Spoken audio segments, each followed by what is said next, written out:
My grandfather died when I was 6 years old. Shortly before that, my budgie died.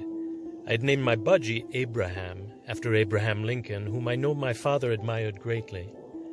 My grandfather, on the other hand, was named Richard Mason McNear, but we always called him Papa Mac.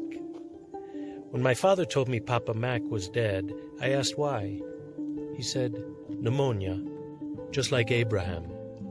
That way my father's father, my budgie, and the president who freed the slaves were always associated in my mind because I had loved them all, and they were all gone. He had been ailing, as they said in my father's family, as long as I had known him. The last years of his life, which were the first years of my life, he was always in bed when we visited, and the house was always warm, heated by the coal furnace in the cellar, which my grandmother, Mac, kept burning night and day. I never asked what his ailment was. I don't remember it ever being discussed. I accepted it as his condition, which I think was what he had long done himself. But I do remember that when it rained, Mac would help him out of bed so that he could stand at the window and just watch the rain fall on the vegetable garden, which he loved doing. My grandpa had studied successfully for a law degree as a young man, but had never practiced because his mother took ill shortly after his graduation, so he had to come back to Virginia from Kentucky to care for her. His Kentucky law license wasn't valid in Virginia, so with two partners, he founded a general store. I have a photo of him in his store, a single large room stocked floor to ceiling with whatever one might need to maintain a dignified existence, from nail to polenta to cough syrup. In the photograph, everything is in perfect focus, from the labels on the cans of beans to the new brooms, immaculate on the wall.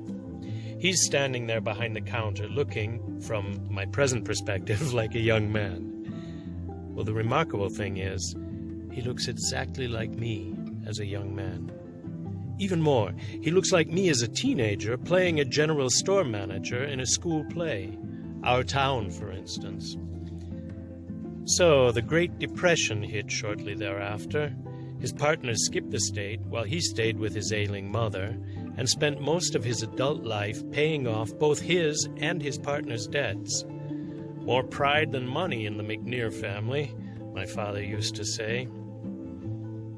Now, as we sit out the COVID crisis here in Puglia, tending the garden, doing home repairs, separate trips to the hardware store or the supermarket since those establishments are no longer under one roof, now my father's father visits me often. Not often, but intensely. A couple days ago it started raining.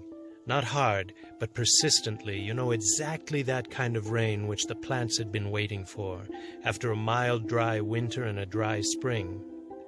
I stood the longest time at the window and enjoyed watching the rain fall on our garden. That's when I felt my grandfather with me, not as another person, but as myself. I thought of the times in my life when I had stopped what I was doing to help someone ailing who needed my time, and all the times I hadn't. Suddenly I thought of all the questions I hadn't asked as a child. Why my grandfather was always in bed, how exactly my grandmother managed alone to keep the furnace going in the cellar under their house.